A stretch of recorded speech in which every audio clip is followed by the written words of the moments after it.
We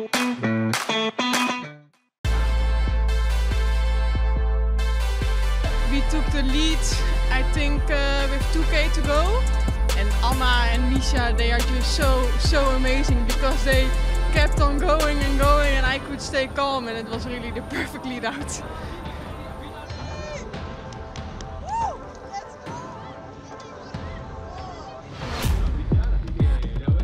Welcome to stage 4 of La Vuelta Femenina. Femke Gerritse took control of the race yesterday with a fantastic sprint, but the GC picture is set for another shake-up on this 4th stage. It's certainly an unpredictable one. 2 climbs on the menu, including one that tops out with just 12.5 kilometres to go before a downhill sweep to the finish line. Is it going to be a day for the breakaway, or will the overall favourites be laying down the law? I don't think the breakaway will make it to the finish today, but I also don't think that it's a stage for the GC riders. I think it's going to come down to a reduced group of fast riders. Nearly 112 kilometres today between Pedrola and Borja as we continue to sweep our way west across northern Spain. There's also a chance of more echelons in the final, so we can expect a nervous peloton. And if the pace is high on the Puerto de El Buste, it's likely to be a small group contesting the win. Well, there were attacks left, right and centre once the flag dropped, but the consequence of that was that after 50 kilometres of racing, when the TV cameras started rolling, there was still no breakaway. The peloton just embarking on the day's first climb, the Alto de Moncayo, 5.5k at 5.5%, which would start to thin out this bunch. Liv Alula-Jayco and Lidl Trek on the front of the peloton, just setting a steady tempo. Well, there were 5 non-starters this morning, meaning there are now 137 riders in this Vuelta Femenina, currently being led by Gerritse, just staying safely on the wheel of her leader Anna van der Breggen in the bunch.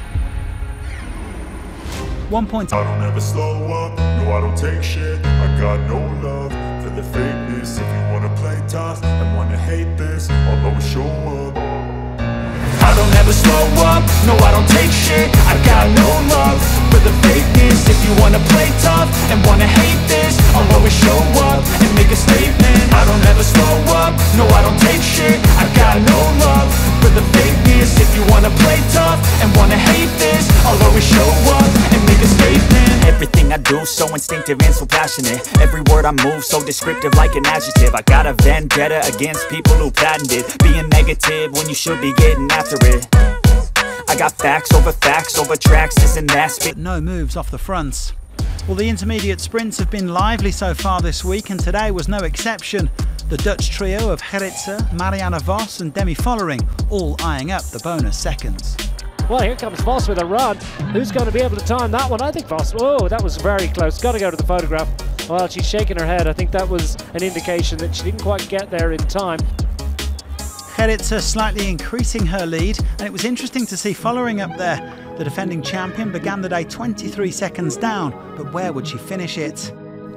The peloton still tightly packed together as they approached the decisive final climb, and on the lower slopes of the Puerto de El Buste, FDJ Suez took control with Ali Wollaston and Juliette Labousse pacing for Vollering. The pace proving too much for the non-climbers like Ellen van Dijk, our first race leader. Movistar and Visma Lease bike also shifting up towards the front as the road continued to rise. Well, Movistar's Liana Lippert doing some real damage as she took over at the front, reducing the peloton to a group of favourites. Evita Music leading Follering over the summit, and the Dutch woman even tried to attack on the descent, but she couldn't get a gap. 17 riders now in this front group with Follering, including Vos, Van der Breggen, Nuevia Doma, Reuser, Garcia, Royackers and Caballol.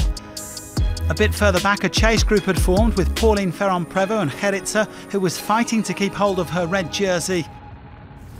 It looked for all the world like we were heading for a reduced bunch sprint, but Van der Breggen had other ideas. The former time trial world champion leaving the rest of the front group in her dust as she raced her way into Borja. The rest of the group chasing furiously, but Van der Breggen isn't an easy woman to catch when she sets her mind to it, and she still had a decent gap heading into the final kilometre. A beautifully timed, opportunistic move and wonderfully executed effort here from Anna van der Breggen. She's going to go into it with the stage honours. Van der Breggen of the SD Worx squad. Second successive victory for the all-conquering Dutch registered team. And it is the Netherlands. Anna van der Breggen, who raises her arms aloft for the first time this year. She takes the victory. Van der Breggen came out of retirement at the start of 2025 after 3 years away from the professional peloton, and today she sent out a clear message to her rivals: I'm back. The 35-year-old taking her first win since July 2021 when she conquered the Giro, and it'll be fascinating to see how she gets on in the mountains. I did not expect this at all. It was also not the plan, but yeah, we were with a small group in the downhill, and at that point I was alone, and yeah, I don't know, the speed was out and I saw a good moment, so I went, and I did not expect to arrive solo, but it's yeah, it feels really nice. Van der Breggen taking her 63rd career win by 12 seconds, with Vos leading in the chases and no doubt ruining a missed opportunity. Gerritse managed to get back to that group, with Ferrand-Prévot coming in at 26 seconds. It's now an SD Worx 1-2 atop the GC, with Gerritse still in red and leading her teammate Van der Breggen by 4 seconds. Vos is third at 10 seconds, with Follering at 21. Well, Vos was second today, so she extends her lead in green. The Dutch legend is 38 points clear of her compatriot Gerritse. We also have a new Queen of the Mountains in Evita Music. The former French champion is now leading the way on 20 points. And speaking of the mountains, tomorrow will see us hit the heights with a summit finish on Lagunas de Nela. It promises a superb GC battle, so do join us again on Thursday, and thanks for watching.